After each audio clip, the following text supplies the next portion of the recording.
Hello and welcome back to SimSmart's online sessions. And previously in session 1 and 2 we have observed what exact material we have to use, and also we have seen what are the basic strokes. We have just seen some 20 basic strokes.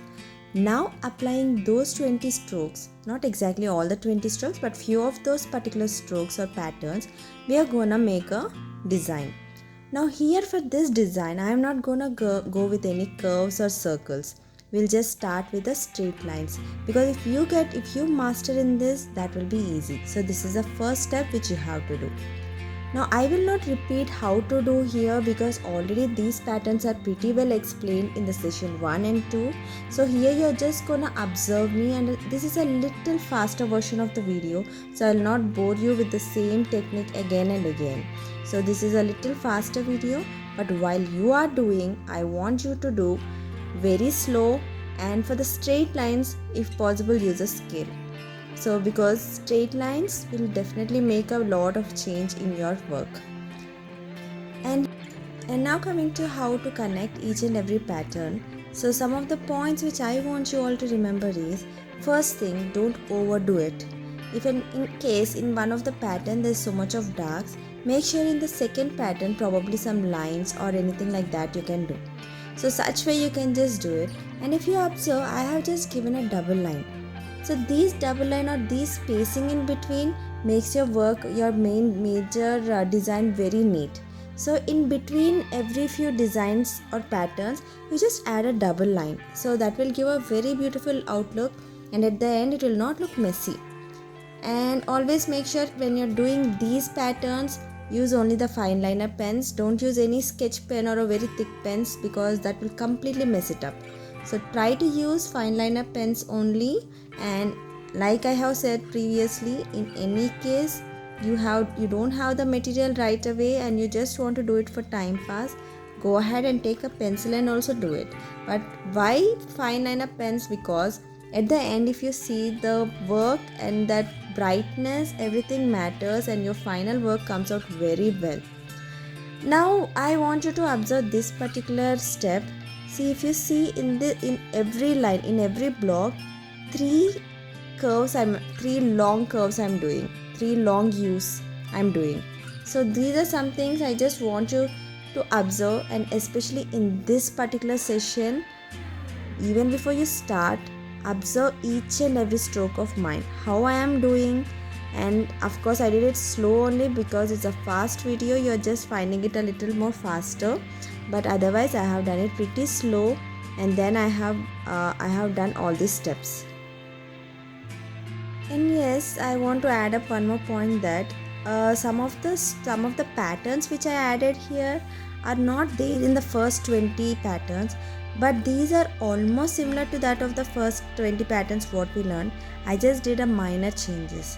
So for some strokes, I just, instead of giving broader U's, reverse U, I just made a little thinner U's, and here in the broader U's I just added some other pattern. So you can just go creative in all these and just add it up.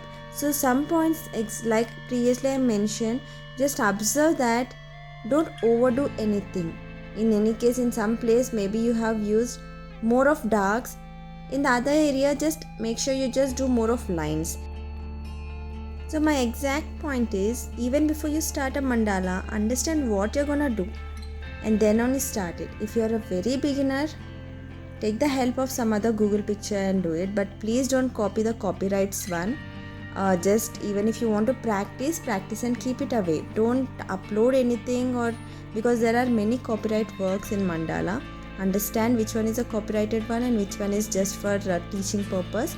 So make sure you take a mandala design which is used for a teaching purpose and try to draw it.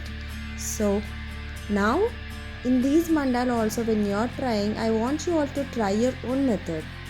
Now see here, this one step I want you to understand.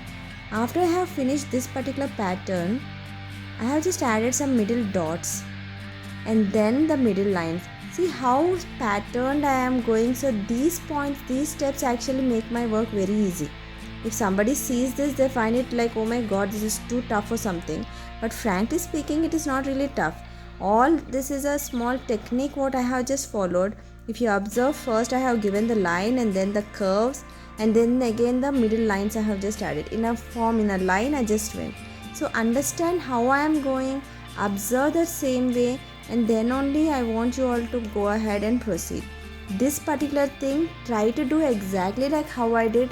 Here don't use any of your own techniques if you're a beginner. Of course, if you already know mandala, that's up to you. But if you're a beginner, try to do exactly the same way how I am doing, and then you actually get a proper flow. So all these techniques already you have previously learned. Only one thing you're gonna remember in everything is that make sure you maintain the symmetry. Always make sure you maintain the symmetry. One side you're giving 2 lines, then make sure the other side also you're giving 2 lines. So this symmetry is always important, because here and there definitely we will not do 100% similar. Every stroke won't be 100% similar because we are not computerized or something. We are just doing with free hand. Sometimes our hand shake or something, anything when you are doing directly with a pencil, with a pen. So there is no choice that you can even erase it. So no problem, but some techniques if you just keep in mind and do, like maintaining the symmetry and all, nobody else can identify the mistakes other than yourself. I repeat this in almost every video because it's actually how it is. Nobody can actually identify any of the mistakes. So just observe how I am doing, adding up all the symmetrically, very symmetrically I am just doing. On the right if I am doing 3, on the left also I am doing 3, and adding some darks. And these darks actually make your mandala design very pretty. Without these darks, if you just do a plain mandala, it will actually look extremely like a very extreme, like like a kid's work. So I don't want you all to do like something like a kid's work, but this work can be done even for I believe a 9 years or a 8-year kid also. If you practice, you can go ahead and do this.